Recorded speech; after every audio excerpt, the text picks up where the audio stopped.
juro por todo lo que alguna vez creí sagrado que, si pudiera volver el tiempo atrás, los habría abandonado yo a ellos, no al revés, cuando mis hijos me dejaron sola en un lugar desconocido, un centro comercial bullicioso de una ciudad que apenas conocía, sin un centavo en el bolsillo y con la promesa de que, ya se resolvería, supe que era hora de descubrir quién era yo realmente. La risa de ellos resonaba en mis oídos, una risa cruel, indiferente, que se llevó consigo no solo mi dinero, sino también el último vestigio de mi ingenuidad. Se fueron, y yo nunca volví. Durante los 8 años siguientes, ellos me buscaron. En vano, sus llamadas sin respuesta, sus mensajes apilándose como lápidas digitales. Hasta que me encontraron. Me encontraron viviendo como millonaria en una isla privada, un santuario que construí con las cenizas de su traición. Al día siguiente de que sus patéticos intentos de encontrarme fueran finalmente exitosos, mi teléfono, un objeto que rara vez consultaba, se iluminó con la obscena cantidad de 150 mensajes sin leer. Rieron. Pero la última risa sería mía, pero... Antes de continuar, déjeme explicar cómo llegué hasta aquel momento. Ese día en el centro comercial no fue el inicio de mi infierno, fue el fuego purificador que consumió una vida de autoengaño y dependencia.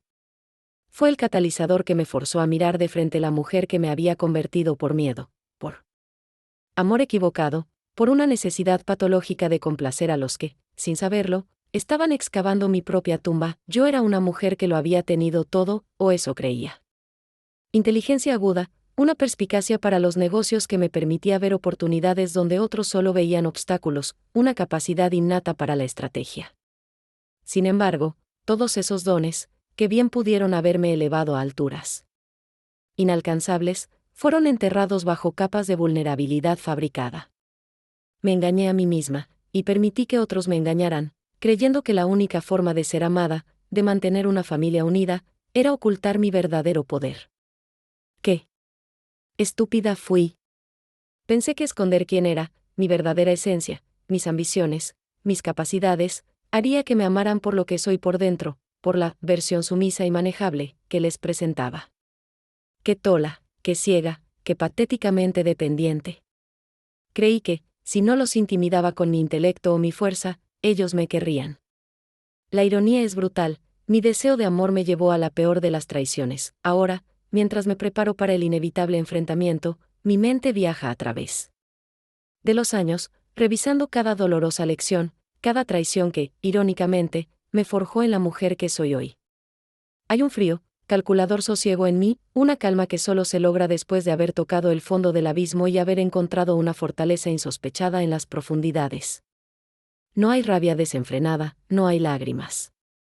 Solo una determinación férrea, una estrategia pulida por el tiempo y el dolor. Recuerdo la última vez que los vi, antes de que el mundo, o lo que yo conocía de él, se desmoronara.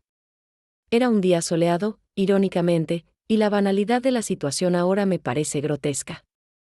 Habíamos ido a esa ciudad por un supuesto viaje de negocios familiar, una excusa barata para que ellos disfrutaran a mis expensas, como siempre. Yo, en mi infinita ceguera, financiando cada capricho, cada diversión, cada sonrisa forzada que me ofrecían. El plan era sencillo: ir al centro comercial, comprar algunas cosas necesarias, y luego regresar al hotel. O eso me hicieron creer.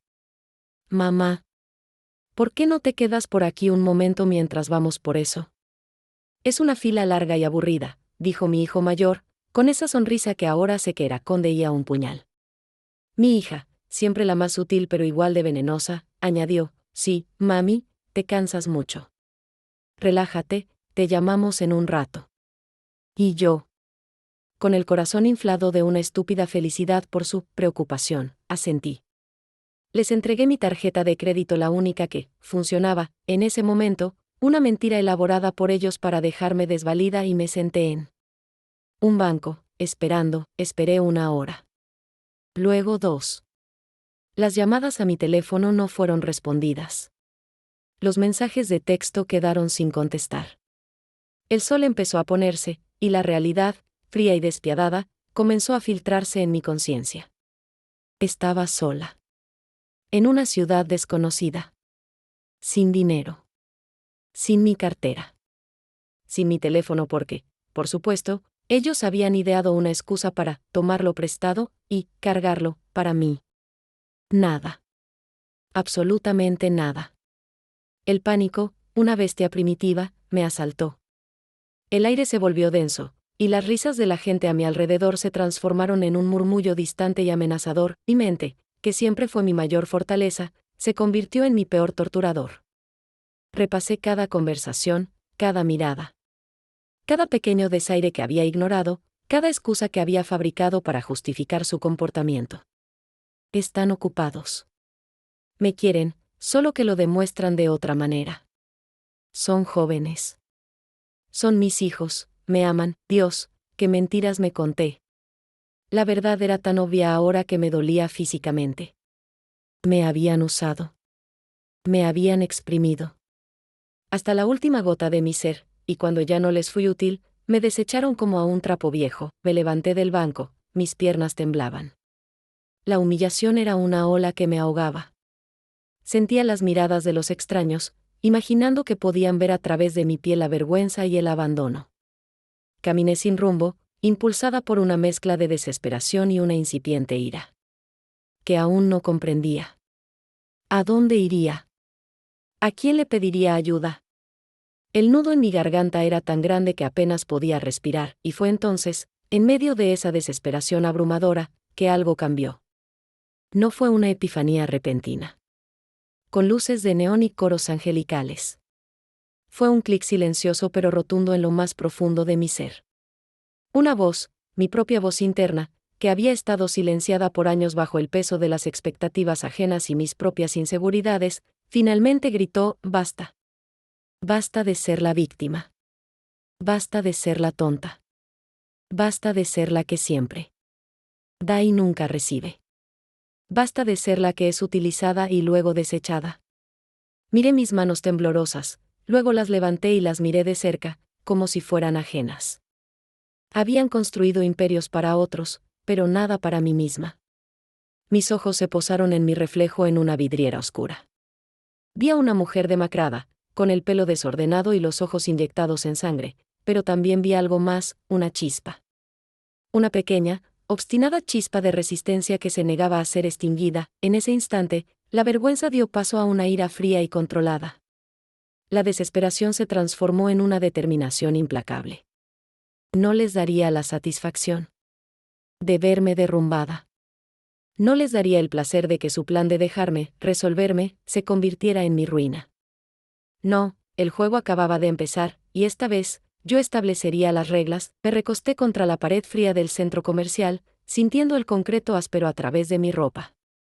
Respiré hondo, tratando de calmar el temblor de mi cuerpo.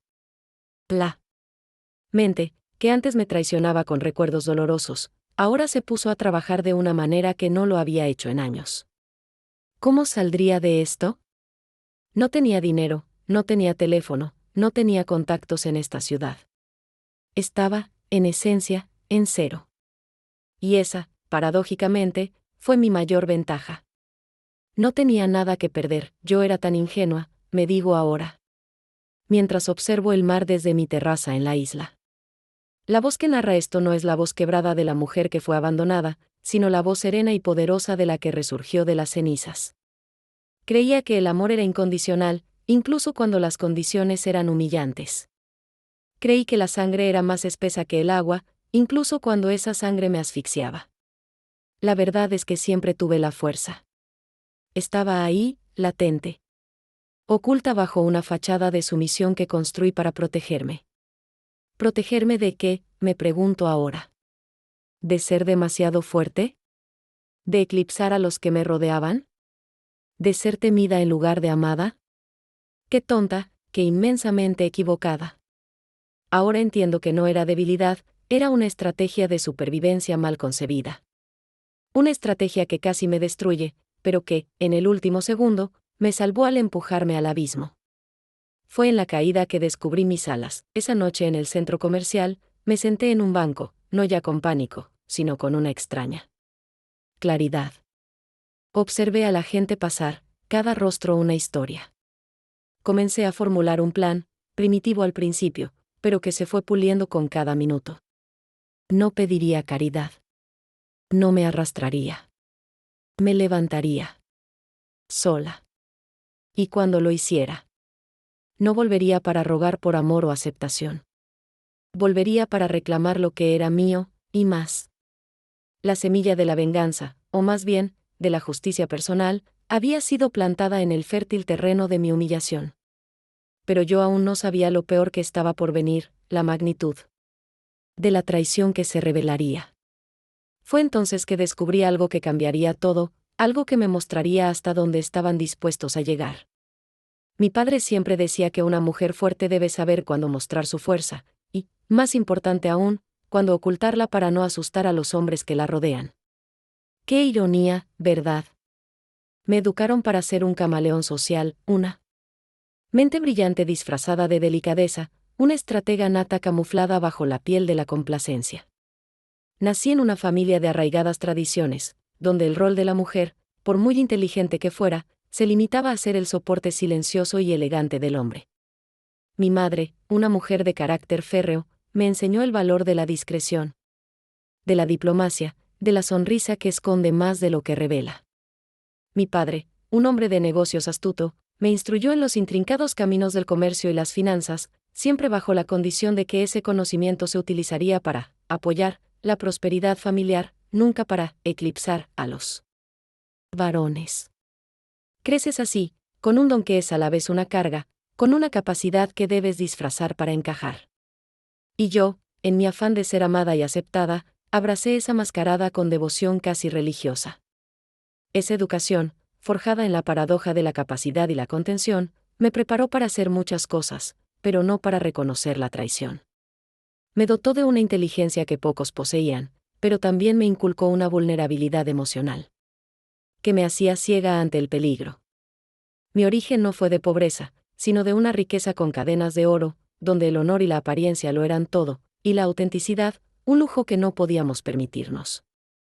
Desde muy joven, destaqué en mis estudios, absorbiendo conocimiento como una esponja ávida. Las matemáticas, la economía, la historia, la política, todo me fascinaba. Pero cada logro académico venía acompañado de una sutil advertencia de mi padre: no hables de esto en sociedad, hija. Demasiada inteligencia puede intimidar. Mi madre, con una mirada de sabiduría y resignación, asentía. Aprendí a minimizar mis triunfos, a encogerme, a hacer que mi luz brillara solo lo suficiente para no parecer tonta, pero nunca lo bastante como para opacar a nadie. Fue en ese contexto de expectativas veladas y potencial reprimido que conocí a quien sería mi esposo. El padre de mis hijos, el hombre que creí que me daría la felicidad, pero que solo me ofreció un reflejo vacío de lo que el amor debería ser. Era un hombre carismático, con una elocuencia superficial que cautivaba a muchos. Yo, en mi deseo desesperado de encajar en el molde que la sociedad había creado para mí, vi en él la oportunidad de una vida normal, de un amor que no me exigiría ser menos, sino simplemente ser. Qué equivocada estaba. Él no quería que fuera menos, él quería que fuera invisible. Nuestro matrimonio fue, desde el principio, una danza de ilusiones. Yo aportaba la estabilidad financiera fruto de la fortuna familiar que, a través de mis manos, él administraba con dudosa habilidad y la apariencia de una esposa perfecta. Él aportaba la fachada social, el prestigio superficial, las sonrisas en público que ocultaban las largas y silenciosas horas de indiferencia en casa. Pensé que su encanto, su supuesta ambición, serían el complemento perfecto para mi mente analítica. Creí que podríamos construir algo grande juntos. Lo que construimos fue una jaula dorada, donde mi espíritu se marchitaba lentamente, casi imperceptiblemente. Los hijos llegaron pronto, uno tras otro, llenando la casa de ruidos y la mente de esperanzas. Los amé desde el primer instante con una ferocidad que me consumía. Ellos se convirtieron en mi universo, el propósito de mi existencia. En ellos proyecté todos mis sueños, mis anhelos de un amor puro e incondicional. Por ellos, justifiqué cada sacrificio, cada humillación velada, cada vez que mi esposo minimizaba mis ideas o mis logros. Es por los niños, me decía a mí misma. Ellos son mi prioridad. Por ellos, debo mantener la paz, la armonía. Por ellos, debo ser la madre que el mundo espera, no la mujer que mi intelecto me exigía ser. La decisión de esconder mi verdadera identidad, mi perspicacia, mi aguda visión para los negocios, fue la mayor locura de mi vida, pero en aquel momento, parecía la única solución para mantener unida a mi familia. Ellos, mis hijos, crecieron viendo a una madre que siempre estaba ahí, que organizaba, que resolvía los problemas domésticos, que sonreía y asentía. No vieron a la estratega detrás de la fachada, a la mente que podía desmantelar un balance financiero con una sola mirada. No vieron a la mujer que, en el fondo, anhelaba crear, construir, liderar. Solo vieron a la mamá, el pilar silencioso, el cajero automático, los primeros signos de problemas en la relación con mis hijos. Ahora lo veo con la claridad que solo la distancia y el dolor otorgan. Estaban allí desde el inicio, pequeños goteos que se convirtieron en un diluvio. Recuerdo cuando mi hijo mayor, con apenas 15 años, me exigió dinero para un capricho, y al negarme, me lanzó una mirada de desprecio tan gélida que me atravesó el alma. Mamá, ¿por qué eres tan tacaña? Papá nunca nos negaría nada. Mi esposo, por supuesto, siempre consentidor, siempre el bueno, minando mi autoridad, socavando mi rol como educadora. Yo, para evitar el conflicto, cedía. Siempre cedía. Mi hija, la más manipuladora de los dos, aprendió rápidamente a usar mi amor incondicional como una palanca. Sus lágrimas fingidas, sus promesas vacías, sus «te quiero, mami», que venían seguidos de una petición de dinero o de una excusa para no hacer sus deberes. Mamá, tú eres tan inteligente, ayúdame con esto, me decía, y yo, en mi vanidad de ser necesaria, me lanzaba a resolver sus problemas, a hacer su trabajo, a allanar su camino. Nunca les enseñé a ser autosuficientes, les enseñé que mamá estaría siempre allí para limpiar sus desastres. Los convertí en dependientes, y luego, en parásitos. Ahora entiendo la dinámica. Ellos me veían como una fuente inagotable de recursos y apoyo, no como una persona con sueños, con miedos, con una identidad propia. Yo era la proveedora, la solucionadora, la madre perfecta, que les permitiría vivir una vida de comodidades. Sin esfuerzo. Y mi esposo, con su desidia y su afán de quedar bien con ellos, reforzaba esa percepción. Él era el amigo, el compinche, mientras yo era la rigurosa, la aburrida. El amor que recibía era condicionado, un amor transaccional. Basado en lo que podía ofrecerles, hubo momentos, fugaces, en los que mi verdadera esencia amenazaba con salir a la luz. Una vez, en una reunión familiar, mi esposo se burló de una idea de negocio que yo había propuesto años atrás y que, casualmente, en ese momento se estaba convirtiendo en un éxito en el mercado. Ah, si tu madre hubiera sido un hombre. Quizás seríamos ricos, dijo con una risa sarcástica. Mis hijos se unieron a la carcajada, y mi corazón se encogió. Me obligué a sonreír, a pretender que era una broma, a tragarme la amarga píldora de su menosprecio. Ahora, me pregunto, ¿cómo pude haber sido tan ciega? ¿Tan cobarde? La acumulación de estas pequeñas traiciones, de estas humillaciones cotidianas, fue lenta, insidiosa. Era como el agua que perfora la roca, no con un golpe, sino con miles de diminutas gotas. Cada vez que ellos me ignoraban por completo en una conversación, cada vez que mi esposo tomaba decisiones financieras importantes sin consultarme a pesar de ser mi patrimonio, cada vez que mis hijos daban por sentado mi sacrificio, algo dentro de mí se marchitaba. Pero, al mismo tiempo, algo se endurecía. Una capa protectora comenzó a formarse alrededor de mi corazón, una capa de resentimiento y desilusión que, paradójicamente, me protegía de la devastación total. Comencé a llevar un registro mental. No de las afrentas, sino de las verdades que se revelaban. Sus patrones de comportamiento, sus mentiras, sus manipulaciones. Al principio, era casi inconsciente, un mecanismo de defensa. Luego, se convirtió en una obsesión. Cada traición que descubría me fortalecía un poco más. Me arrancaba una venda de los ojos. Me di cuenta de que no estaban cometiendo errores. Estaban ejecutando un plan, consciente o inconscientemente, para explotarme. El amor que me ofrecían era una farsa, una cruel actuación. Mis preparativos para el acierto de cuentas no comenzaron el día del abandono, sino mucho antes, en la quietud de mis noches de insomnio. Empecé a desviar pequeñas sumas de dinero, a abrir cuentas secretas, a invertir discretamente bajo un nombre falso. Era un juego de ajedrez silencioso, donde cada movimiento era calculado, cada pieza, colocada estratégicamente. Ellos, absortos en su burbuja de privilegios, jamás sospecharon que la tonta mamá estaba construyendo su propio imperio en las sombras. Mis conocimientos, aquellos que me habían prohibido mostrar, se convirtieron en mi arma secreta. Hubo momentos de duda, narrados con una honestidad brutal a mí misma en la oscuridad de mi habitación. ¿Estaba equivocada? ¿Era yo la paranoica? ¿Estaba viendo fantasmas donde solo había imperfecciones humanas? La tentación de volver a la dulce ceguera era fuerte, reconozco. Era más fácil ser la víctima, la que se queja pero no actúa. Pero cada vez que esa duda me asaltaba, recordaba la mirada de desprecio de mi hijo, la risa condescendiente de mi esposo, la manipulación de mi hija. Esas imágenes, crudas y dolorosas, se convirtieron en mi combustible. La recolección de evidencias no fue solo un acto de previsión legal, fue una jornada de autoconocimiento.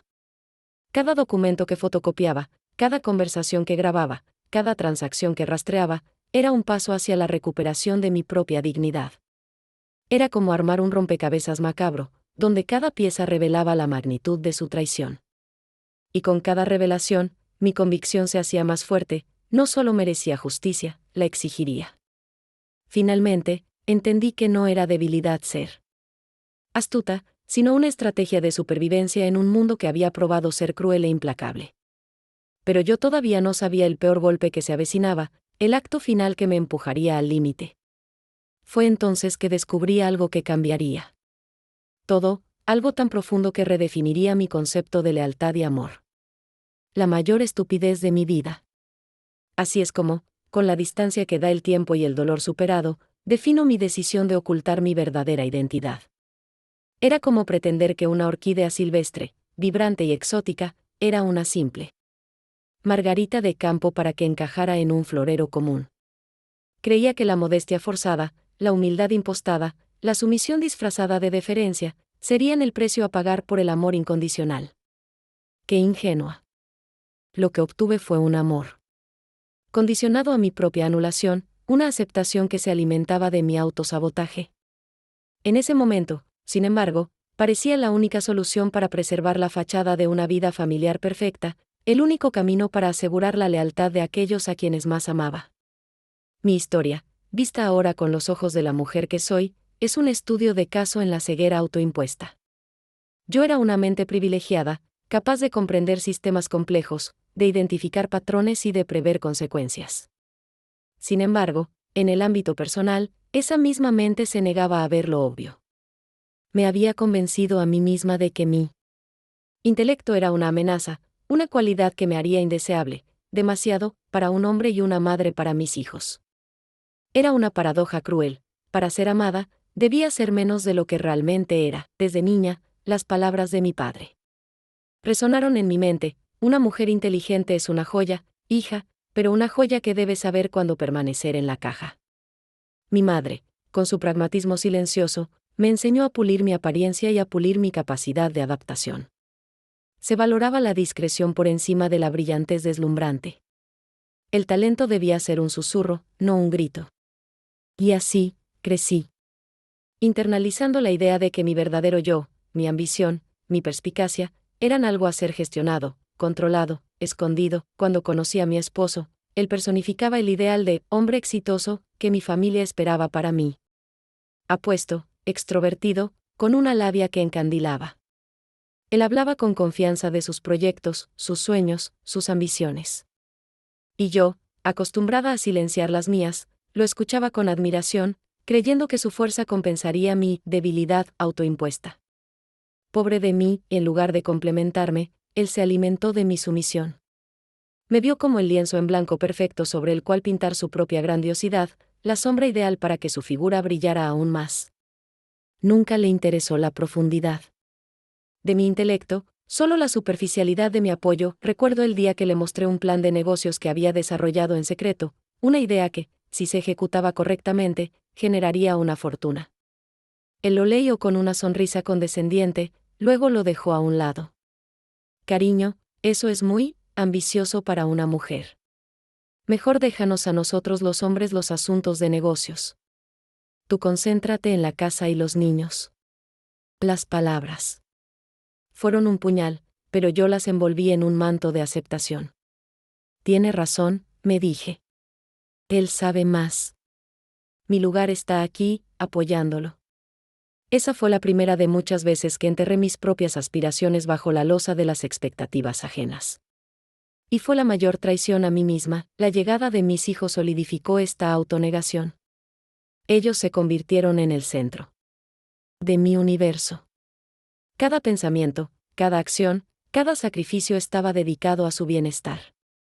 Me entregué por completo a la maternidad, no solo por amor, sino también como una forma de escapar de la confrontación con mis propias frustraciones. En su inocencia, en su dependencia, encontré un propósito. Un propósito que, irónicamente, me hizo más dependiente de ellos. Mamá, ¿por qué no eres como la mamá del nombre de una amiga, que siempre está en casa y nos prepara pasteles? La pregunta de mi hija, tan simple y tan cargada de la inocencia cruel de la infancia, me golpeó como un rayo. En ese momento, yo estaba gestionando en secreto una parte del patrimonio familiar que mi esposo había estado desatendiendo, evitando una pérdida financiera significativa. Pero no podía decirlo. No podía revelar mi verdadera capacidad sin romper la fachada de la madre abnegada y hogareña. Así que, sonreí y prometí hacer más pasteles. Y con cada pastel horneado, con cada reunión escolar atendida, con cada tarea supervisada, mi identidad se disolvía un poco más, engullida por el rol que había elegido. Mi hijo, por su parte, desde temprana edad mostró una astucia para las finanzas que, si bien me enorgullecía en secreto, también me asustaba.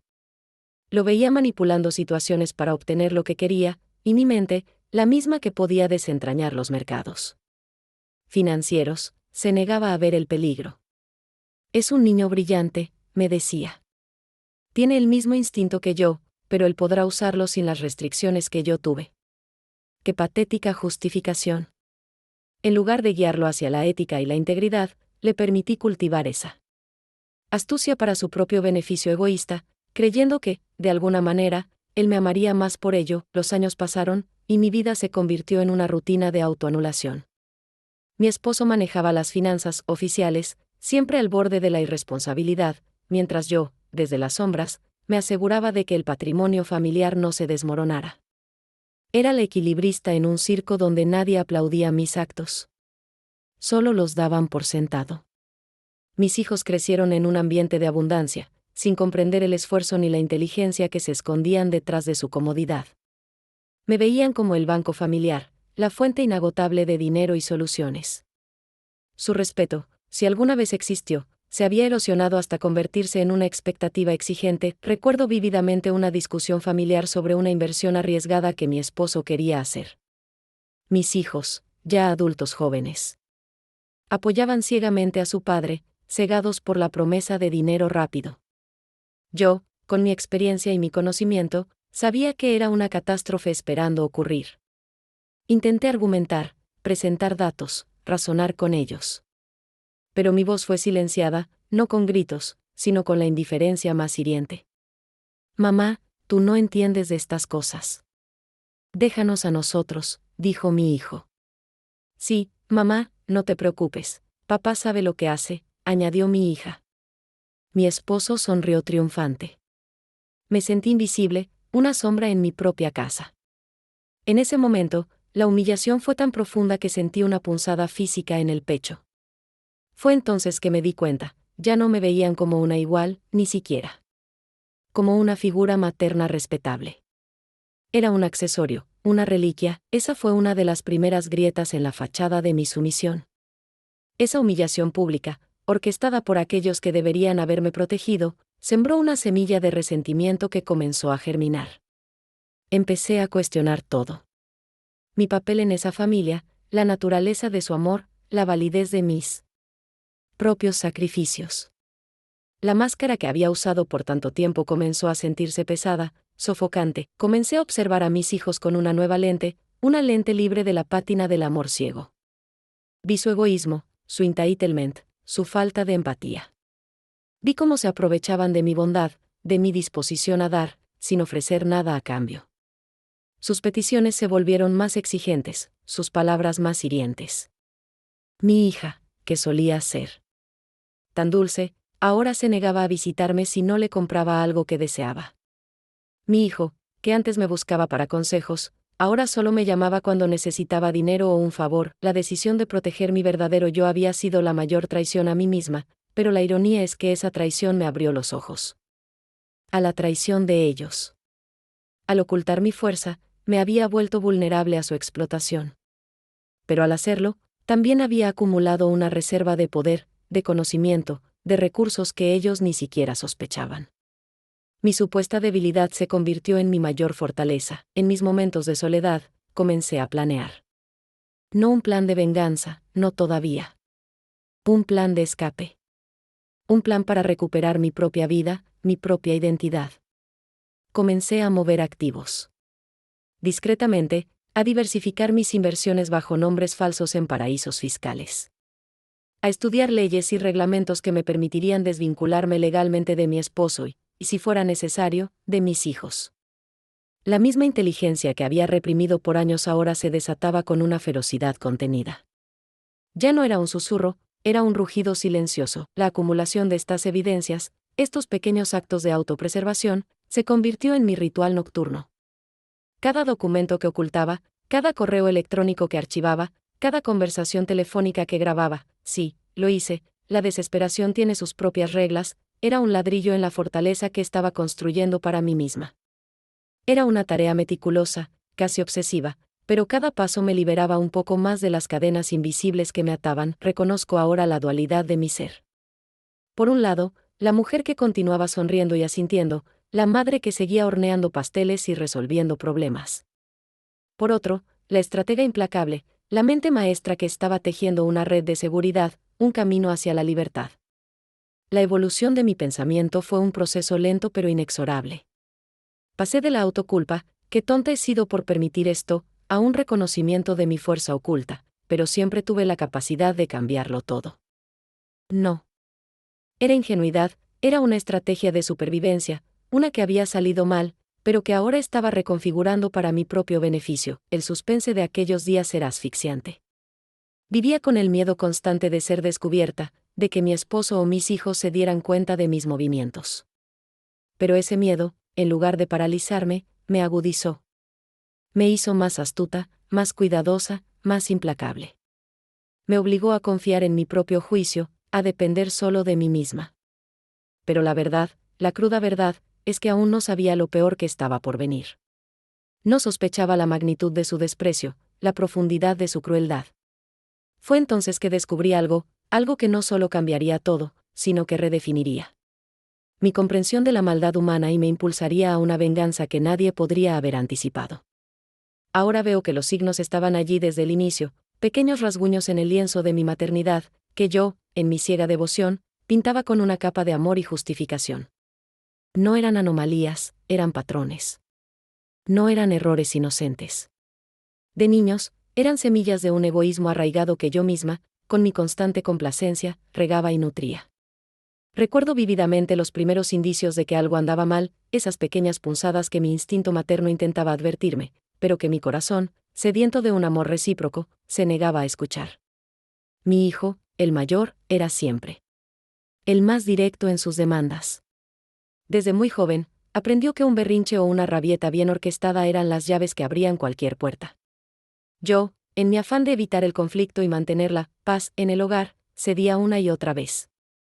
Es solo un niño, me decía. Está probando los límites. Pero esos límites nunca existieron, o yo fui la primera en borrarlos. Un día, cuando tenía unos 10 años, se negaba a ir a la escuela. Había un videojuego nuevo que quería jugar. Le expliqué la importancia de la educación, los deberes, la responsabilidad. Él simplemente me miró con desdén y dijo, si no me dejas quedarme, te voy a odiar. Mi corazón se encogió. En lugar de establecer mi autoridad, cedí. Le permití quedarse en casa, jugar. ¿El resultado? Él aprendió que su capricho era ley, y yo aprendí a anteponer su comodidad a mi propio sentido de la disciplina. Fue el primer eslabón en una cadena de rendiciones. Mi hija, más sutil, era una maestra de la manipulación emocional. Sus herramientas eran las lágrimas falsas y las promesas vacías. Recuerdo una vez que, siendo adolescente, prometió ayudarme con las tareas del hogar si le compraba un vestido caro que había visto. Creyendo en su compromiso, accedí. El vestido apareció en su armario, pero su ayuda, por supuesto, nunca se materializó. Cuando le recordé su promesa, ella puso los ojos en blanco y dijo: «Ay, mamá, ¿de verdad te creíste eso?» Era solo para conseguir el vestido. La risa burlona que siguió me heló la sangre. En ese instante, una pequeña alarma sonó en mi cabeza. Una alarma que, en ese momento, logré silenciar con la excusa de que son cosas de adolescentes. ¡Qué ceguera! La mía. Con el tiempo, estas actitudes se solidificaron, dejando de ser meros caprichos infantiles para convertirse en patrones de comportamiento arraigados.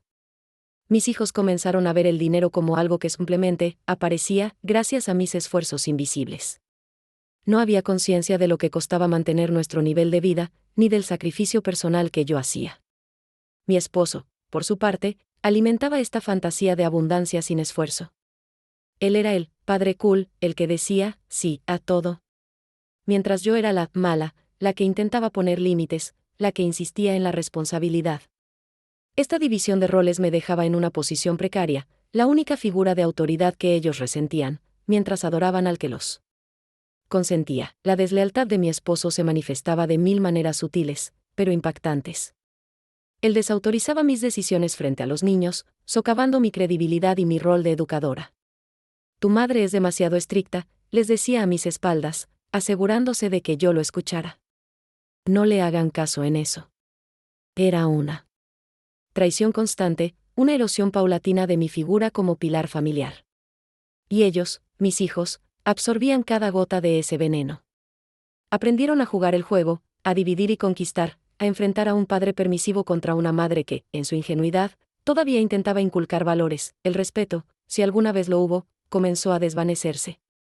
Las conversaciones en la mesa se centraban en ellos, sus deseos, sus planes. Mis opiniones eran ignoradas, mis contribuciones descartadas con un gesto de la mano. «Mamá, eso no lo entiendes.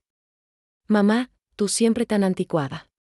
Eran puñales diminutos, pero constantes, que se clavaban en mi autoestima. Recuerdo una cena familiar donde intenté hablar sobre una noticia económica importante que había leído, algo que podría afectar nuestras inversiones. Mi hijo me interrumpió con un bufido, y mi esposo cambió el tema abruptamente, hablando de un nuevo coche que quería comprar. Me quedé en silencio, sintiendo cómo me hacía pequeña, insignificante. Era como si mi voz no existiera en mi propia casa. A medida que crecían, la humillación se volvió más directa, más abierta. Mis hijos empezaron a usar el chantaje emocional de forma más explícita. «Si no me das esto, no te voy a visitar en Navidad. Si no me pagas el viaje, no me hables». Y lo peor de todo, utilizaban la excusa de mi falta de modernidad o mi antigüedad para justificar su desprecio. Se burlaban de mis gustos, de mis ideas, de mi forma de vestir. Todo lo que me hacía ser yo misma se convirtió en objeto de burla. Un episodio que me marcó profundamente ocurrió en el cumpleaños de mi hija. Le había preparado una fiesta elaborada, con todos sus amigos, los regalos que deseaba. En medio de la celebración, ella, con una sonrisa maliciosa, le dijo a una de sus amigas, mientras me señalaba: «Mi mamá es tan buena para organizar fiestas, pero no la dejes hablar mucho, es un poco aburrida con sus temas de mayores». La carcajada de sus amigas resonó en la habitación, y yo sentí como mi rostro se ruborizaba. Mi esposo, en lugar de defenderme, se unió a la risa, como si fuera parte de la broma. En ese momento, deseé desaparecer. Deseé que el suelo me tragara. Pero en lugar de eso, me tragué mi orgullo y mi dolor, fingiendo que no me afectaba. Esa fue una de las últimas veces que mi dolor se transformó en resignación, porque a partir de ese instante, comenzó a transformarse en una determinación fría. La acumulación de estas traiciones no solo me dolía. Me abría los ojos. Comencé a ver a mis hijos no como los seres inocentes y dependientes que yo había idealizado, sino como individuos egoístas, consentidos, y, lo más doloroso, ingratos. Su comportamiento no era accidental, era una consecuencia directa de la educación que les habíamos dado, una educación basada en la complacencia y la falta de límites. Y mi esposo, con su pasividad cómplice, era tan responsable como ellos. La traición ya no era una posibilidad, era una realidad palpable. Fue en este punto que mi determinación comenzó a crecer de manera exponencial. La mujer que había sido ciega y tonta empezó a desaparecer, reemplazada por una estratega implacable. Cada vez que escuchaba una burla, cada vez que sufría un desaire, mi mente se ponía en marcha, diseñando escenarios, visualizando el momento en que estas afrentas serían cobradas. No con violencia, no con ira descontrolada, sino con la precisión de un cirujano que corta lo que ya no sirve. Mi estrategia personal comenzó a tomar forma. No podía confrontarlos directamente sin revelar mis cartas y arriesgarme a que ellos tomaran represalias o se anticiparan a mis movimientos. La clave era la paciencia, la acumulación de pruebas, la construcción de un plan infalible. Cada vez que mi hijo usaba mi tarjeta de crédito sin permiso, cada vez que mi hija desviaba fondos para sus gastos personales, yo registraba meticulosamente. Documentaba fechas, montos, la naturaleza de la transacción. Mi mente analítica, antes subyugada, ahora operaba a máxima capacidad. Los momentos de duda eran constantes, sí, pero siempre efímeros. ¿Estaba exagerando? ¿Era yo la que estaba mal? Esas preguntas me atormentaban en la soledad de la noche. Pero luego, la imagen de mi rostro humillado, de sus risas burlonas, regresaba a mí y la duda se disipaba. No era paranoia, era percepción. No era venganza, era justicia. Finalmente, entendí que no era debilidad ser calculadora en este contexto, era la única forma de sobrevivir y prosperar. La ingenuidad me había llevado a la ruina, la astucia me sacaría de ella. La recopilación de pruebas, que al principio era un acto impulsivo, se convirtió en una parte integral de mi jornada de autoconocimiento.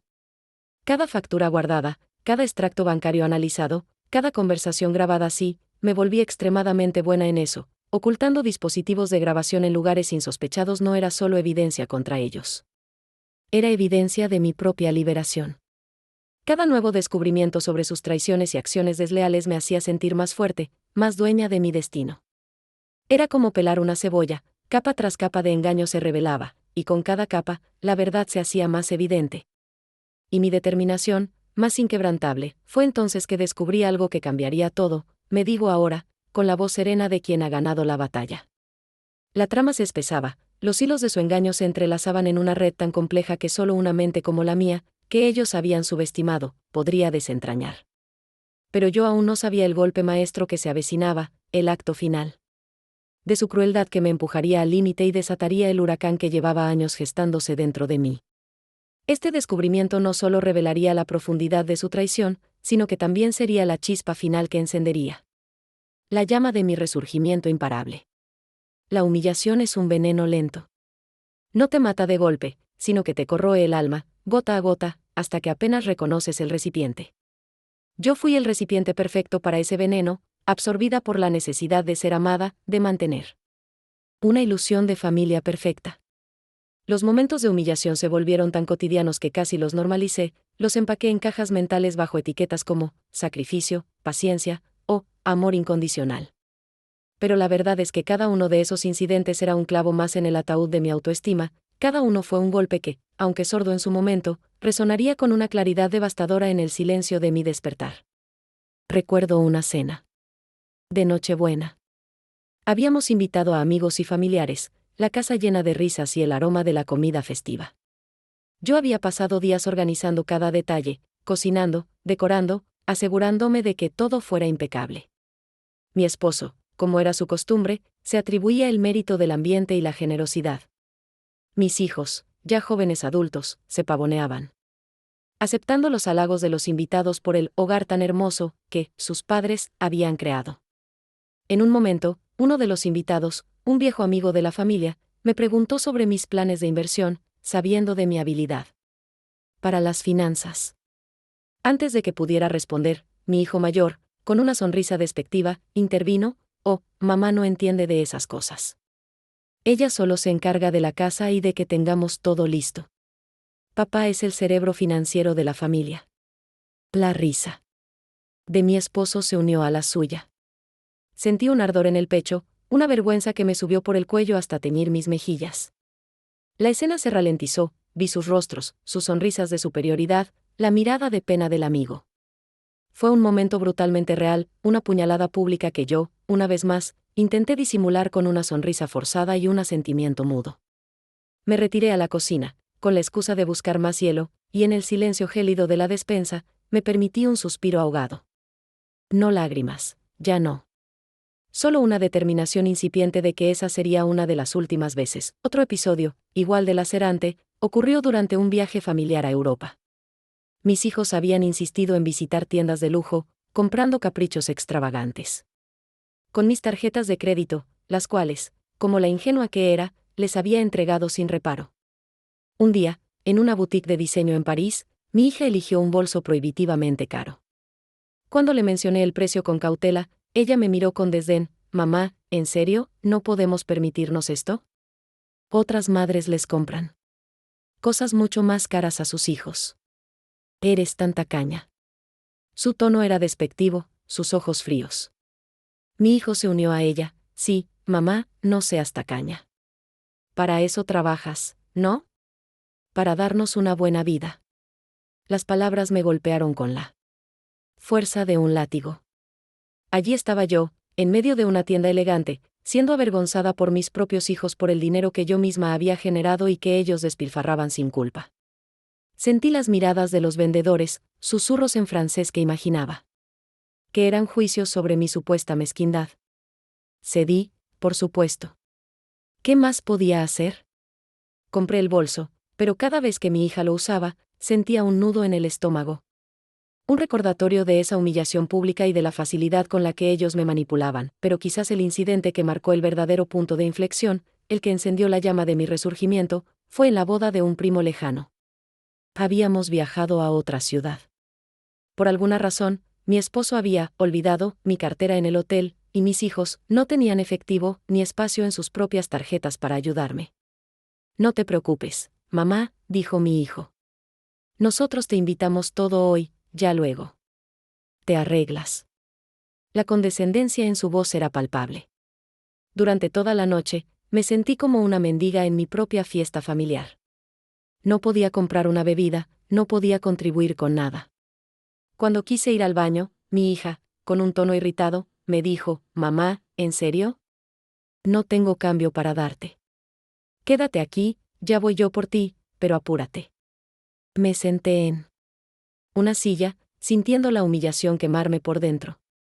Estaba en una situación de total dependencia, humillada por mi propia descendencia, tratada como una carga. Fue en ese momento, mientras observaba a mi esposo y mis hijos reír y socializar, ajenos a mi angustia, que la verdad me golpeó con la fuerza de un trueno.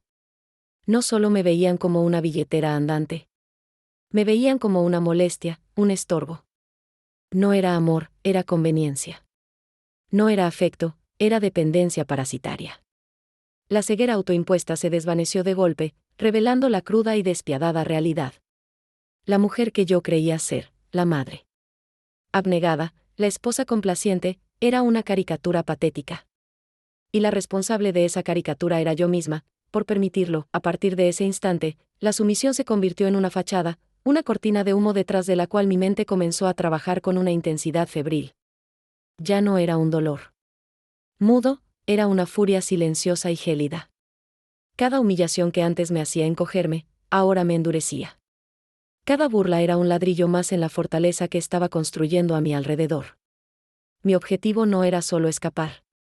Era transformar ese dolor en poder. Mis descubrimientos sobre las traiciones y acciones desleales de mis hijos y cónyuges se sucedieron con una velocidad alarmante, como si una venda se hubiera arrancado de mis ojos. Primero fue la gestión de mi patrimonio.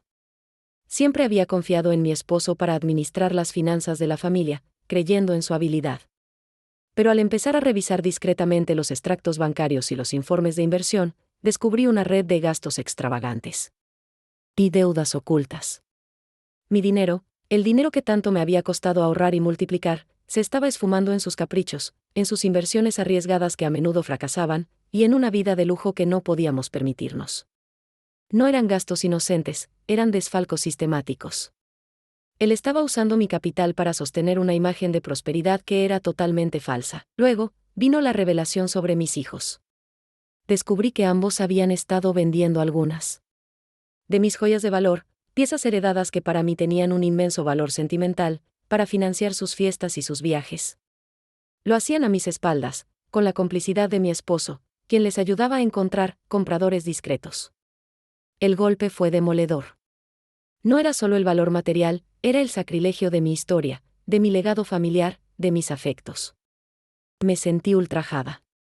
Era un acto de profanación, una prueba irrefutable de que para ellos, yo no era más que una fuente inagotable de recursos, y mi historia, mi sentimentalismo, eran irrelevantes. Recuerdo la noche en que encontré el recibo de una de esas ventas, escondido descuidadamente en un cajón. Era una pieza de papel insignificante, pero su contenido era una bomba. Mis manos temblaron al sostenerlo. Las lágrimas, que había jurado no derramar, brotaron sin control.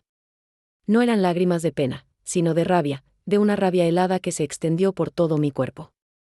En ese momento, la tristeza dio paso a una claridad brutal. No eran mis hijos, eran mis verdugos. Mi determinación creció exponencialmente con cada descubrimiento. Cada traición que desenterraba me inyectaba una dosis de fuerza, de convicción. La mujer que había sido ingenua y ciega se estaba forjando en una guerrera. Era como si cada puñal que me habían clavado me hubiera dado una nueva armadura. La vulnerabilidad que me había definido por tanto tiempo se disipaba, revelando una dureza interior que siempre estuvo allí, esperando ser desatada. En mi mente, los preparativos se intensificaron, transformándose en una estrategia personal meticulosa.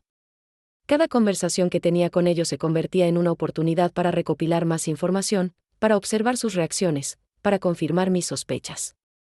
Mi cerebro trabajaba sin descanso, construyendo un mapa detallado de sus engaños, de sus vulnerabilidades. Aprendí a usar la tecnología a mi favor, a rastrear sus movimientos financieros, a interceptar comunicaciones, a documentar cada paso. Me convertí en una sombra, una espía en mi propia casa, y cada hallazgo me reafirmaba, estaban tejiendo su propia trampa. Hubo momentos de duda, por supuesto, de honestidad brutal conmigo misma. ¿Podría realmente hacer esto? ¿Sería capaz de enfrentarme a ellos, a las personas a las que había amado más que a mi propia vida? ¿No era más fácil simplemente desaparecer y lamer mis heridas en silencio? Esas preguntas me asaltaban en la quietud de la noche. Pero luego, recordaba la imagen de mi madre, una mujer que, a su manera, también había sido oprimida por las expectativas sociales. Y recordaba la chispa de fuerza que siempre vi en sus ojos, una chispa que ahora ardía en los míos. No, no. Me rendiría. No sería la misma. La colecta de evidencia se transformó en una obsesión, pero no una obsesión destructiva, sino una de autoconocimiento. Cada documento que aseguraba, cada foto que tomaba, cada grabación que almacenaba, era una parte de mi narrativa. Era la prueba irrefutable de su perfidia, y, más importante, la prueba de mi propia supervivencia y resiliencia. Era mi diario de guerra, un testimonio de cómo la dignidad y el autocuidado podían ser más valiosos que un amor que solo buscaba destruir. Finalmente, entendí que no era una debilidad reconocer mi dolor y actuar sobre él, era la mayor manifestación de fuerza. Pero yo aún no sabía el peor golpe que estaba por venir, murmuro ahora, mientras el viento acaricia mi rostro en esta isla lejana. La revelación que se avecinaba no solo superaría cualquier traición anterior, sino que me obligaría a cruzar un umbral del que no habría retorno. Fue entonces que descubrí algo que cambiaría todo, algo que me convertiría, no en una víctima, sino en la arquitecta de mi propia y espectacular resurrección. La verdad tiene una forma brutal de revelarse, no como un rayo que ilumina de golpe, sino como una marea oscura que, poco a poco, te arrastra a las profundidades. Mis descubrimientos sobre las traiciones de mi esposo y mis hijos no fueron una revelación única, sino una serie de epifanías dolorosas, cada una más corrosiva que la anterior. Era como desenterrar un tesoro, pero en lugar de oro, encontraba podredumbre. Sin embargo, en esa putrefacción, hallé la semilla de mi libertad. Cada vez que levantaba una piedra y veía la infamia debajo, algo dentro de mí se endurecía, se hacía más resistente. La ingenuidad había sido mi prisión, la verdad, por dolorosa que fuera, se convirtió en mi llave. Mi despertar no fue suave, fue un impacto, un choque frontal con la realidad. la primera gran grieta en mi percepción de ello se produjo cuando empecé a indagar sobre la gestión de mis bienes. Yo siempre había tenido una vasta fortuna familiar, heredada de generaciones de astutos inversores. Mi esposo, con su encanto superficial y su aparente competencia, siempre había manejado los asuntos financieros públicos. Yo, en mi deseo de encajar en el molde de la esposa que no se inmiscuía en asuntos de hombres, le había dado carta blanca. Qué fatal error. La primera alerta roja surgió cuando un viejo amigo de mi padre, un banquero retirado, me llamó para expresar su preocupación por algunas transacciones inusuales en mis cuentas offshore, de las que yo apenas tenía conocimiento. Eran movimientos de dinero que no cuadraban con el perfil de nuestras inversiones usuales. Su voz sonaba cautelosa, casi renuente a decirme más. Me dijo: solo asegúrate de que todo está en orden, querida.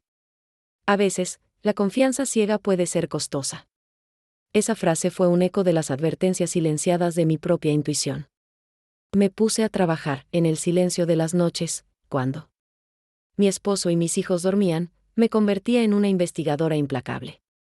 Accedí a archivos digitales, revisé documentos bancarios antiguos que había guardado por pura manía organizativa, rastreé números de cuenta. Fue un proceso lento y meticuloso, como armar un rompecabezas con piezas rotas. Y cada pieza que encajaba revelaba una verdad más perturbadora. Descubrí que mi esposo no solo estaba administrando mal mis inversiones, sino que las estaba desviando activamente. Grandes sumas de dinero estaban siendo transferidas a cuentas a su nombre y a nombres de empresas ficticias que había creado. No eran simples errores de juicio, eran desvíos deliberados. Estaba utilizando mis fondos para financiar un estilo de vida que no correspondía con su supuesta habilidad financiera, para pagar deudas de juego que yo ignoraba por completo, y para mantener a otra persona. Esa revelación me golpeó con la fuerza de un rayo. No solo me estaba robando, me estaba engañando en cada nivel de nuestra relación. Sentí náuseas, una mezcla de ira y asco que me revolvía el estómago, pero el descubrimiento de la infidelidad monetaria de mi esposo palideció en comparación con la traición de mis propios hijos. Ellos, las criaturas que yo había nutrido con mi sangre, mi tiempo y mi amor incondicional, también estaban involucrados. Al seguir el rastro de las transacciones, encontré que grandes sumas de dinero desviado por mi esposo terminaban en cuentas de mis hijos, justificadas como inversiones o ayudas. Pero al profundizar, me di cuenta de que no eran solo ayudas, eran pagos por su silencio, por su complicidad. Recuerdo la noche en que descubrí la magnitud total de la connivencia de mi hijo. Había instalado un software de recuperación de datos en su computadora antigua, la que había descartado, y me había dejado para que la limpiara. Entre los archivos recuperados, encontré correos electrónicos. Cientos de ellos. Correos entre él y su padre, donde discutían cómo mover dinero sin que yo me diera cuenta. Hablaban de la vieja, con desprecio, riéndose de mi ingenuidad. De cómo era fácil engañarme porque nunca se metía en esas cosas. En uno de ellos, mi hijo sugirió vender unas propiedades costeras que mi familia había poseído por generaciones, sin mi conocimiento, para financiar una de sus aventuras empresariales fallidas. Y su padre, mi esposo, había accedido. El golpe fue físico. Sentí que el aire se me escapaba de los pulmones. No era solo la pérdida material, era la pérdida de la inoción. La pureza de su amor, la lealtad de la sangre, todo se desmoronó en un instante. Mis hijos no eran solo consentidos o irresponsables, eran cómplices activos en mi propia destrucción. Habían vendido mi legado, mi historia, por su propio beneficio. Eran traidores. Mi hija, la que creía la más inocente, resultó ser la más astuta en su engaño. Encontré registros de conversaciones y mensajes de texto encriptados con su padre, donde ella le daba ideas sobre cómo manipularme emocionalmente para obtener más dinero. Hablaban de mis puntos débiles, de mi necesidad de afecto, de mi miedo a la soledad. Si le decimos que estamos sufriendo mucho, mamá siempre suelta dinero, escribió en un mensaje. Otro decía: ya me cansé de esta vieja, siempre quejándose. Necesitamos más dinero para el viaje de Europa, que se resuelva ella. Mi propia hija, la que solía abrazarme y decirme que me amaba, me veía como una carga, como un objeto desechable. La acumulación de estas pruebas. Cada documento, cada correo, cada grabación de sus conversaciones secretas, sí, mis habilidades para la vigilancia se habían perfeccionado, no solo confirmaba mis peores temores, me transformaba. El dolor se convirtió en una armadura. La rabia, en un motor. La vergüenza, en una determinación férrea. Cada descubrimiento me despojaba de una ilusión, pero me vestía con una capa más de resiliencia. Me convertí en una sombra en mi propia casa, observándolos, escuchándolos, coleccionando sus mentiras. Cada risa que compartían, cada abrazo fingido, cada "te quiero, mamá" que me lanzaban, era una confirmación de su hipocresía.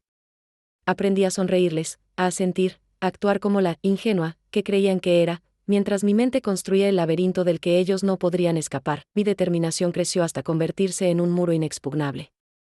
Ya no había dudas sobre mi propósito. Mi objetivo no era solo recuperarme, era devolverles con creces el dolor que me habían infligido. No con la misma moneda de la traición personal, sino con la justicia ineludible de la ley y las consecuencias financieras. Ellos habían subestimado la mente que habían intentado sofocar, la fuerza que habían tratado de enterrar. Los preparativos para el acierto de cuentas se volvieron mi única razón de ser. Contraté abogados de manera clandestina, bajo nombres falsos, en jurisdicciones internacionales. Empecé a mover mis activos restantes a estructuras financieras impenetrables, a resguardar lo que quedaba de mi patrimonio de sus garras. Cada paso era una victoria silenciosa. Cada documento que legalizaba, cada cuenta que creaba, era un paso más hacia la libertad total. Mi cerebro, una vez dominado por la necesidad de complacer, ahora estaba dedicado por completo a la estrategia. La logística y la ejecución. Hubo momentos, confieso con una brutal honestidad, en los que el peso de la traición me abrumaba. Noches de insomnio, con la mente plagada de imágenes de su desprecio, de sus mentiras. La tentación de simplemente huir y desaparecer, de dejar que el olvido me consumiera, era fuerte. Pero luego, el recuerdo del día en el centro comercial, de su risa mientras me abandonaban, me golpeaba. No. No les daría esa satisfacción. No sería la víctima silente. La recolección de evidencias se volvió mi mantra, mi ritual diario. No era solo para mi defensa, sino para mi propia sanación. Cada vez que descubría una nueva capa de su engaño, sentía una punzada de dolor, pero también una oleada de poder. Era como si cada verdad revelada me diera una dosis de un antídoto contra el veneno que me habían inoculado. La dignidad y el autocuidado, que antes habían sido meras palabras, se convirtieron en mi brújula. Comprendí que el amor que destruye no es amor, es posesión, es explotación. Y mi libertad estaba en despojarme de esa cadena. Finalmente, entendí que no era debilidad haber confiado, era fuerza para haber sobrevivido a la traición. La verdadera debilidad estaba en ellos, en su avaricia, en su crueldad, en su incapacidad de ver el valor más allá del material. Yo estaba emergiendo de las cenizas, renacida, con una claridad y una determinación que nunca antes había poseído, pero yo aún no sabía el golpe final que me propinarían, el acto de deslealtad más vil, el que no solo me despojaría de todo lo material, sino que intentaría robarme la esencia misma de mi identidad. Fue entonces que descubrí algo que cambiaría todo, algo que me llevaría al abismo más profundo de la desesperación, pero que, paradójicamente, sería la última pieza del rompecabezas de mi renacimiento, el catalizador de mi transformación en una mujer imbatible. El crecimiento de mi determinación no fue una elección consciente, sino una metamorfosis ineludible. Cada traición que descubría, cada mentira que desenterraba, no solo me hirió, me fortaleció de una manera que la complacencia jamás habría permitido. La mujer que había sido un recipiente de humillaciones se transformaba en un crisol de acero. El dolor, que antes me paralizaba, se convirtió en el combustible de una maquinaria precisa e implacable. Ya no era la ingenua, era la arquitecta de mi propia vindicación. La dignidad y el autocuidado, esas abstracciones que alguna vez consideré lujos, se tornaron mi credo, la única brújula en el laberinto de su perfidia. Finalmente entendí que no era debilidad ser calculadora, sino la estrategia más poderosa para sobrevivir a un amor que solo buscaba destruirme. La revelación de la magnitud de su engaño fue como una detonación controlada dentro de mí. Tras el shock inicial, una calma gélida se apoderó de mi ser.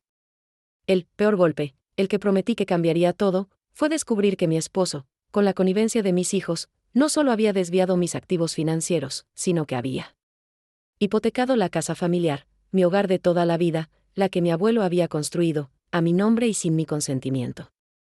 No solo eso, sino que había falsificado mi firma en documentos legales, poniéndome en una posición de extrema vulnerabilidad y responsabilidad legal por sus deudas. Querían que lo perdiera todo, hasta la última propiedad, hasta mi reputación, hasta mi libertad. Este acto de vileza no fue un mero desfalco, fue un intento de aniquilación total, un deseo de borrarme del mapa, de dejarme sin nada, ni siquiera un lugar al que llamar propio. Esa noche, la furia se cristalizó en mi interior, fría y cortante como un diamante.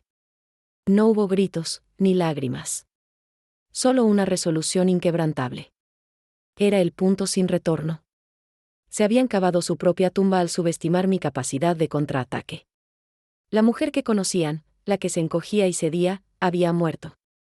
De sus cenizas, resurgía una versión imbatible de mí misma. Mis preparativos, que hasta entonces habían sido discretos, se intensificaron y se volvieron quirúrgicos. Cada movimiento era una pieza en un ajedrez maestro. Empecé a trabajar con un equipo de abogados internacionales, un bufete especializado en fraudes financieros y protección de activos, a quienes contacté a través de una red de viejos conocidos. De mi padre que aún confiaban en mi discreción. Mis reuniones eran secretas, mis comunicaciones cifradas. Establecí fideicomisos complejos en jurisdicciones seguras, transfiriendo el resto de mi fortuna legítima, aquella que no habían logrado tocar, a estructuras impenetrables. Era como desviar un río caudaloso para que no arrastrara mi hogar. Mientras el cauce original se secaba para ellos, la recolección de evidencia se convirtió en mi obsesión. No solo los correos electrónicos y los recibos de sus desvíos, sino también grabaciones de conversaciones donde ellos admitían sus planes, donde mi esposo hablaba de deshacerse de mí financieramente, donde mis hijos se reían de mis ideas tontas, y de lo fácil que era sacarle dinero a mamá. Aprendí a instalar cámaras ocultas, a clonar discos duros, a rastrear cada uno de sus movimientos digitales. Me convertí en una sombra omnipresente, una fuerza invisible que documentaba cada acto de su traición. Cada pieza de evidencia era un eslabón en la cadena que los ataría a su propia ruina. Mi evolución narrativa y personal fue radical. Pasé de la autoculpa paralizante, fui tan estúpida por confiar, a la plena posesión de mi poder. Utilizaron mi confianza, pero mi intelecto era una fortaleza que jamás sospecharon. La debilidad que ellos percibían en mí, mi aparente ingenuidad, había sido, de hecho, una estrategia de supervivencia no planificada, un velo que ocultaba una mente formidable. Ahora, esa mente estaba desatada, libre de las cadenas de la complacencia. No buscaba piedad, buscaba justicia. El suspense de aquellos días era casi insoportable. Vivía en una doble realidad, la de la madre y esposa sonriente que continuaba con las rutinas diarias, y la de la estratega implacable que construía meticulosamente la caída de sus verdugos. Cada vez que mi hijo me pedía dinero, para un proyecto importante, o mi hija me preguntaba con descaro si había invertido bien sus fondos, mi sonrisa se volvía más fría, más calculada. Por dentro, el huracán se desataba, pero por fuera, la calma era absoluta. Sabía que la paciencia era mi mejor arma. Un día, mientras mi esposo hablaba por teléfono en su oficina, escuché fragmentos de una conversación que confirmaban sus planes de declararme incapacitada mentalmente, para así tomar el control total de mi fortuna y de mi vida, argumentando que mamá ya no es la misma. Querían encerrarme, silenciarme, hacerme desaparecer por completo. La idea de que ellos, mis hijos y mi esposo, planearan despojarme de mi autonomía, de mi lucidez, fue la última gota. No era solo el dinero, era mi identidad, mi mente, mi misma existencia lo que querían erradicar. La rabia se transformó en una determinación glaciar. No solo les quitaría lo que era mío, les arrebataría lo que más valoraban, su impunidad, su fachada, su control. La colecta de evidencia se intensificó, no solo para la acción legal, sino para mi propia certeza. Cada documento firmado por ellos, cada prueba de sus desfalcos, cada grabación de sus conversaciones despreciativas, no eran solo para el tribunal. Eran para mí. Eran el antídoto contra las dudas residuales, el testimonio irrefutable de su perfidia. Finalmente, entendí que no era una debilidad reconocer mi dolor y actuar sobre él, era la manifestación más pura de la fortaleza. Parte 10. El ajuste de cuentas final. El día del acierto de cuentas final llegó como una mañana límpida después de una tormenta. No había nubes en el cielo, ni turbulencia en mi corazón. Solo una serenidad casi aterradora. Había convocado a mi esposo y a mis hijos a una reunión familiar urgente, en la antigua oficina de mi padre, un lugar que para ellos representaba el poder y la autoridad, y para mí, el lugar donde se había forjado la disciplina y la visión que ellos nunca valoraron. Mis abogados, discretamente, Ya estaban en el edificio, en una oficina contigua, listos para entrar en acción. Entré a la sala de reuniones, y sus caras reflejaban una mezcla de fastidio y curiosidad. Seguramente esperaban otra de mis charlas aburridas sobre la importancia de la familia o alguna queja menor. Mi esposo, con su sonrisa habitual y condescendiente, me saludó. ¿Qué pasa, cariño? ¿Todo bien? ¿Nos has hecho venir con tanta prisa? Mis hijos asintieron, uno de ellos revisando su teléfono, la otra con una expresión de impaciencia apenas disimulada. Sentí una satisfacción contenida, un leve temblor en mis manos que no era de nervios, sino de anticipación. Era el momento. Gracias por venir, comencé, mi voz sorprendentemente firme y clara, sin el menor rastro de la debilidad que ellos esperaban. Los he reunido aquí no para una charla familiar, sino para una explicación. Una explicación de lo que ha sucedido con mi patrimonio, con mi vida, y con la confianza que una vez les deposité. Sus expresiones pasaron de la indiferencia a una leve sorpresa. Mi esposo frunció el ceño. Durante años, continué, mi mirada fija en cada uno de ellos, he fingido ser la mujer que ustedes querían que fuera, dócil, sumisa, desinteresada de los asuntos importantes. He ignorado sus burlas, sus desaires, sus robos. Sí, he dicho, robos, punto. La palabra resonó en la sala, un golpe seco. El ambiente se tensó de inmediato. Mis hijos intercambiaron miradas nerviosas. Mi esposo, por primera vez, parecía genuinamente incómodo. Creían que era ingenua. ¿Verdad? Les di una sonrisa que no llegó a mis ojos. Creían que podían manipularme, robarme, humillarme públicamente, e incluso planear mi incapacitación legal y despojarme de mi hogar, de mi nombre, de mi existencia, sin consecuencias. Qué equivocados estaban. En ese momento, mi voz se elevó, impregnada de una autoridad que nunca antes les había mostrado. La mujer que ustedes abandonaron en ese centro comercial hace 8 años, sin dinero y sin esperanzas, no desapareció. Esa mujer renació. Saqué un proyector y lo encendí. En la pantalla, comenzaron a aparecer documentos, extractos bancarios, transferencias, contratos hipotecarios con mi firma falsificada, grabaciones de sus conversaciones. Era una avalancha de pruebas irrefutables. Aquí tienen, mi voz ahora era gélida, las pruebas de cómo mi esposo ha malversado millones de mi fortuna. Aquí, las pruebas de cómo mis hijos han vendido joyas heredadas y desviado fondos. Y aquí, lo más grave de todo, el plan para declararme mentalmente incapacitada y robarme hasta la última pizca de mi dignidad y mi hogar. Proyecté un correo electrónico de mi esposo a un abogado, discutiendo los detalles de ese plan. El silencio en la sala era sepulcral, roto solo por el clic del proyector. Mis hijos estaban pálidos, sus ojos desorbitados. Mi esposo, con el rostro contraído en una mueca de incredulidad y terror, intentó balbucear una excusa. Esto es una locura, estás delirando, esto es. Lo interrumpí con un gesto. No. Esto es la verdad. Y la verdad tiene consecuencias. Me levanté y caminé hacia la puerta. Mis abogados están esperando en la sala de al lado. Ellos se encargarán de los detalles legales. Tengan por seguro que recuperaré cada céntimo que me robaron, y más. Y por sus actos, enfrentarán la justicia con todo el peso de la ley. No solo por el fraude, sino por la falsificación de documentos y el intento de despojo. La puerta se abrió, y mis abogados entraron, sus rostros serios y profesionales. La mirada de mis hijos se fijó en ellos, una mezcla de pánico y desesperación. Mi esposo intentó protestar, pero uno de los abogados le entregó una serie de documentos legales, demandas por fraude, órdenes de congelamiento de cuentas, citaciones judiciales. Y en cuanto a nuestra relación, dije, volviéndome hacia ellos, mi voz ahora desprovista de cualquier emoción. No hay nada que salvar. El amor que ustedes ofrecieron era una farsa, una transacción. Y mi dignidad no tiene precio. Les deseo suerte, porque la van a necesitar.